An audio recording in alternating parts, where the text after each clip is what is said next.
was once the head of oversight and government reform before Elijah Cummings was. Does the White House have any protests in Hong Kong, and will those impact talks with China in any way?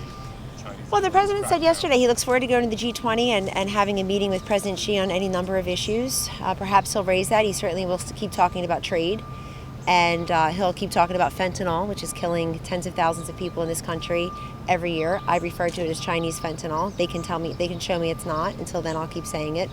And the president said yesterday that he's holding up the trade agreement with China because he needs to be satisfied that it benefits Americans and American workers and American interests. They stop stealing our intellectual property and our technology, and that we don't have this $500 million trade deficit with a $500 billion trade deficit with China every year. It makes no sense to this president. Well, what I'd say, I'm looking at the broader topic here, April, which is we had a full, complete, expensive. The White House have a position on the protests in Hong Kong, Kellyanne?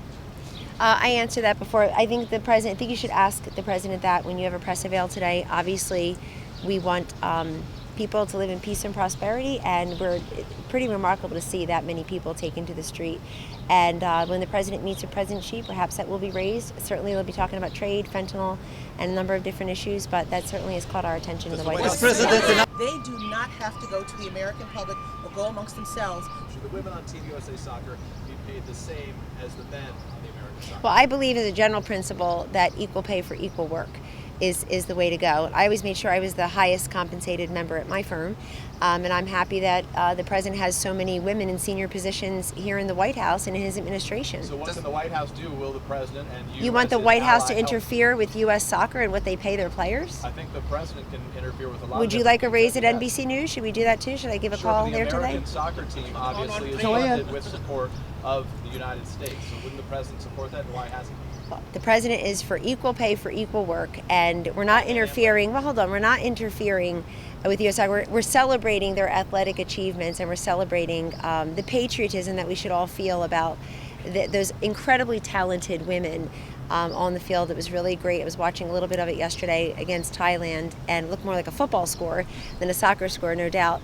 But so we're very proud of their athletic achievement. But stop trying to politicize, really great events like women's soccer. They've said it's a I've already political told issue. you what Kellyanne, they've said it's a political issue. So this is not me. I'm just communicating their language, which is this is a political issue. Why isn't more being done for us to be paid equally? The president has a pretty big bully pulpit, you would agree. Yeah. So were they paid in the previous presidency? Were they paid? Did you ask them if they should be paid? We've been asking for many years. So this has gone on for many years. This has. Okay. They've indicated. We'll have a look at it.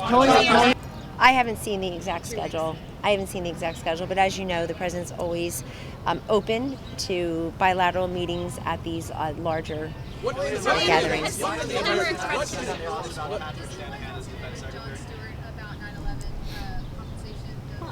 I thought what Jon Stewart did yesterday was pretty remarkable and very moving, and I hope I'm making a comment that has a lot of bipartisan support. I thought one of the most riveting things that the comedian Jon Stewart said yesterday was that it said it all, that you had all these 9/11 responders behind him looking for their benefits, and you had such a sparsely attended congressional hearing. Well, it didn't look like they were all there. Well, but why are they missing? Why are they missing? Well, you should, because they always show up when it's for show, when it's something. There's no question, and I think the good news is. Well, the good news is that they've said that of course the benefits will be there.